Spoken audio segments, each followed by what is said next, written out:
महिला समुद्र में 3 दिन और रात से फंसी हुई थी। जब वह लगभग निराश हो गई तो उसने आखिरकार एक सुनसान द्वीप देखा। उसने शरीर की आखिरी ताकत निचोड़कर पूरी कोशिश से चप्पू चलाना शुरू कर दिया। पूरी तरह भूल गई कि वह कितने दिनों से बिना पानी के थी। तभी पानी के नीचे अचानक एक छाया दिखाई दी। महिला ने मुड़कर देखा, लेकिन केवल एक मछली की पूंछ दिखी और विशाल वस्तु के दूसरी बार टकराने से हवा की नाव में जोरदार झटका लगा।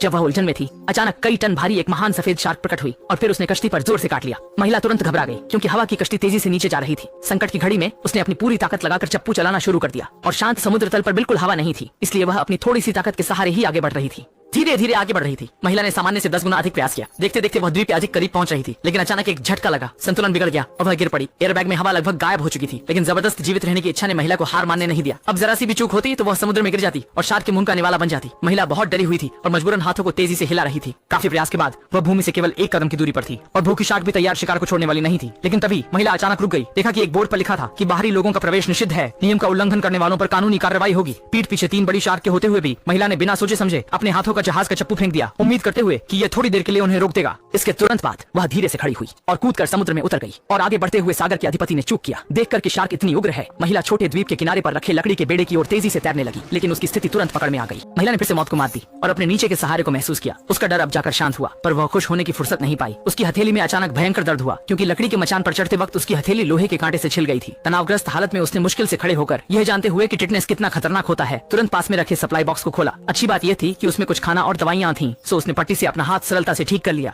घाव के तुरंत बाद महिला ने अंदर का पानी जल्दी से उठाया। बोतल का ढक्कन खोलते हुए भी एक चौंकने वाली आवाज निकाली। पहले एक घूंट मुंह में डाला, फिर भी संतुष्ट न होते हुए उसने बोतल के मुंह से तेजी से घूंट भरना शुरू कर दिया। एक क्षण में महिला का चेहरा ऐसा था जैसे उसने अमृत का स्वाद चख लिया हो। हालांकि विशाल समुद्र में फंसी होने के कारण जीवित रहने के लिए उसे पानी पीने की आवृत्ति को नियंत्रित करना होगा। केवल तभी वह अपनी जीवन सुरक्षा सुनिश्चित कर सकती है। पानी पीने के बाद महिला के चेहरे पर खुशी आई। उसने देखा कि अंदर एक वाकी टॉकी भी है। तुरंत उसने मदद के लिए आवाज लगाई, लेकिन उसे सुनाई दी मौत जैसी खामोशी। लेकिन खुशकिस्मती से उसके पास एक सिग्नल गन भी थी। उसने तुरंत उसमें गोली भरी और आकाश की ओर हाथ उठाकर गोली चला दी। ये सब करने के बाद महिला जोर से हंस पड़ी। उसके दिल में 3 दिन से दबा दुहुक आखिरकार बाहर निकल आया। अब उसे बस इतना करना है कि वह वहीं बैठकर इंतजार करे। उद्धार रानी। ठीक उसी समय महिला ने कुछ महसूस किया और मुड़कर देखा तो एक व्यक्ति उसकी पीठ पीछे दिखाई दिया, जो वास्तव में विमान दुर्घटना के बाद का जीवित बचा व्यक्ति था। उसने तुरंत रस्सी फेंकी और उसे लकड़ी की राख पर खींच लिया। साथ ही ये मानने पर विवश हो गई कि इस व्यक्ति की किस्मत वास्तव में बहुत अच्छी है, क्योंकि इतने समय तक समुद्र में प्याउते रहने के बावजूद उसने किसी शार्क का सामना नहीं किया। ये जानने पर कि पूरे विमान में केवल वे 2 ही बचे हैं। महिला तभी वॉकी टॉकी में अचानक एक आदमी की आवाज सुनाई दी। किसी ने मदद मांगने वाले सिग्नल फ्लेयर को देखा था और बिना कोई समय गंवाए उसकी ओर बढ़ने लगे। दोनों पक्षों ने कुछ जानकारी का आदान प्रदान किया और जब पता चला कि आसपास शार्क घूम रही हैं, तो बचाव करने आए 2 आदमी पहले शार्क से निपटने का निर्णय करने लगे। हालांकि ये स्पष्ट रूप से समझदारी नहीं थी। महिला ने तुरंत कहा कि वे पहले उसे बचा लें, लेकिन जैसे ही उसने यह कहा, एक बड़ा सफेद शार्क नौका से टकरा गया। उनमें से एक व्यक्ति खुद को बचा नहीं सका और समुद्र में गिर गया, जबकि दूसरा उसे देखते ही तुरंत हाथ बढ़ाकर साथी को उठाने की कोशिश करने लगा। लेकिन अगले ही पल